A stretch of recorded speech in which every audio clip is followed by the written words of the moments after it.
everyone, welcome to the Woman Beauty channel where honest define beauty. It's such a delight to have you here join me today. Thank you for the like, the comment, the subscription. So today we have an interesting topic that we'll be talking about. So we're talking about building a solid friendship. Building a solid friendship. So we'll be looking at why friendship, what is the essence of friendship, why do we need friends, how do we build a community of friends, and what are the qualities to look out for in building friendship. So let's dive right into it. Your experience might have hurt you, make you broken, give you all sort of emotion in the past, and make you even decide that you're not even doing friendship again, just want to just be alone on your own. Even though those experiences are valid, those experiences are true, the emotion that you feel, they are right, but it doesn't negate the fact that we all still need friends. We cannot live alone. We need people around. Friendship are essential for spiritual wholeness, physical wholeness, mental wholeness, general well-being. You cannot do without having friends. You cannot do without having a community of people around. We are not created to be alone. We are not created to live our life alone. We don't thrive alone. When God created man, he said it is not good for a man to be alone. I know it is in context of marriage anyways, but then it doesn't negate the fact that it is not good for a man to be alone, whether you are a woman or you are a man. It is not good for you to be alone. It is not good for you to isolate yourself out of people. One of the most dangerous ways that anybody can be outside community is in isolation. The easiest place for enemy to pick somebody is when the person is in isolation. The Bible talks in Proverbs 18:1. A man who isolates himself seek his own desire and rage against wise judgment. Many things happen when you live in isolation beyond what you can even see. You just feel like, oh, I'm just there alone. I just like my privacy. It affects your physical health. It affects your emotional health. It affects every area of your life, even if you don't see it as something that is happening. But the truth is just that isolation affects us. Isolation affects human being, because when God created human being, he created us as a relationship being. We are not meant to stay alone. We are not meant to live alone. We are not meant to do life alone. We are meant to relate with people. We are meant to talk to people. We are meant to have a community of people. You can't do life alone. It can't be enough for yourself.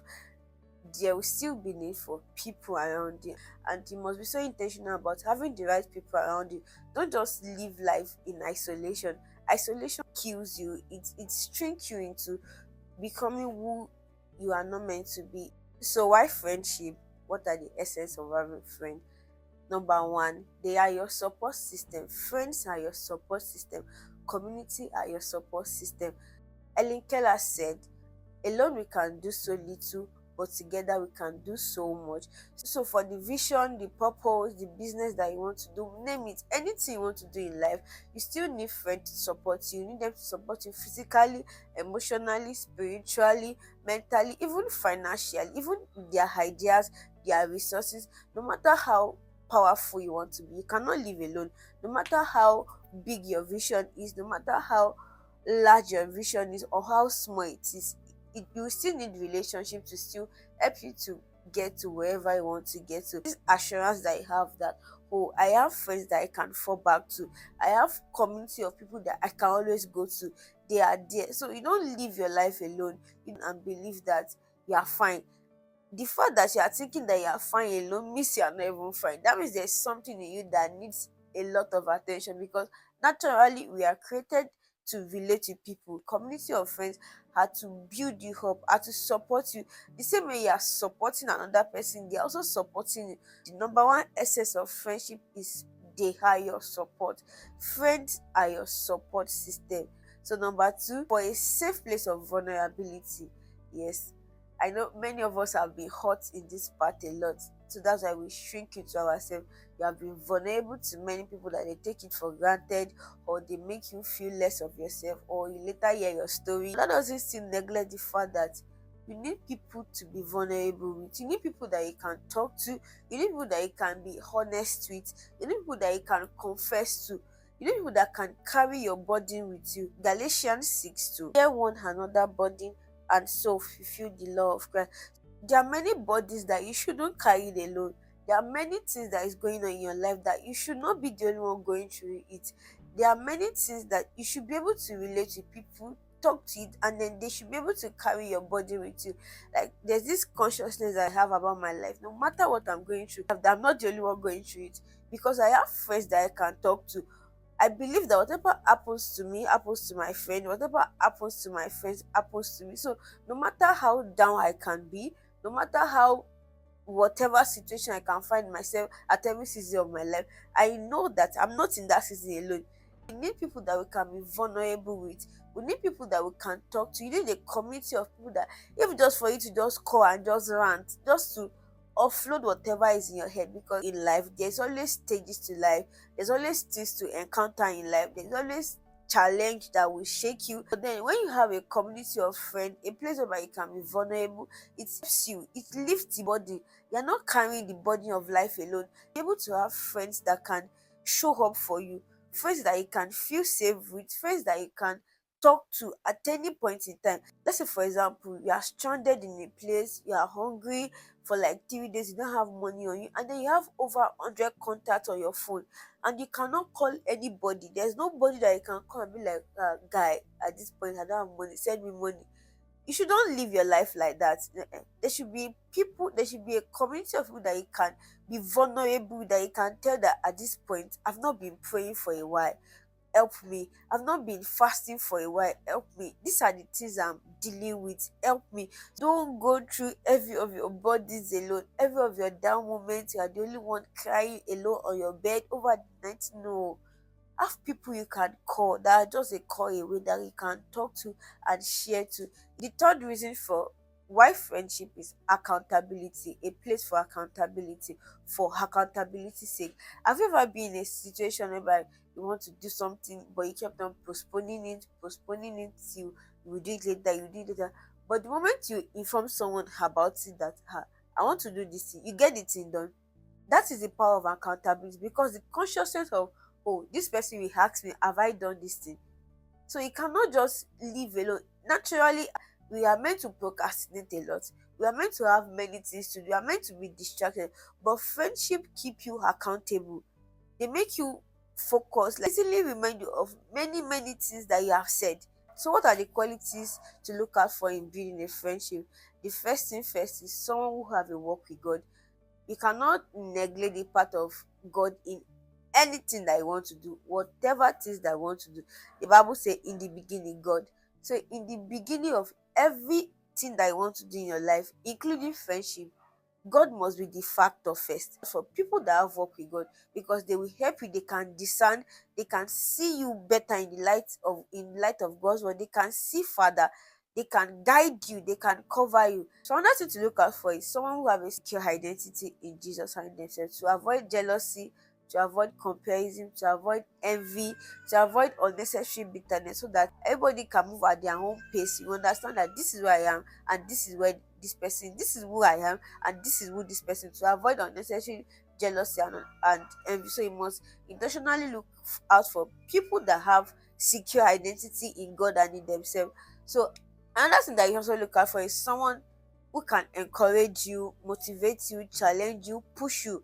Don't surround yourself with yes men. Don't surround yourself with people that it's only you that can talk. It's only whatever you say, that is it. Surround yourself with people that can challenge you, people that can call you to action, people that can tell you that this what you are doing is bad. Don't surround yourself with people that can just say yes man, yes man, yes man, yes man. Have people that can talk things to you. So how do you build a group of friendship? How do you build a group of community around you? How do you make friends? First thing first, stop looking like what exact friendship goals look like. Like we are age mates, we are in the same status, I have cash, you have car, and all of those things. You must be able to discern and perceive people rightly. Your friend can be older than you, your friend can be younger than you.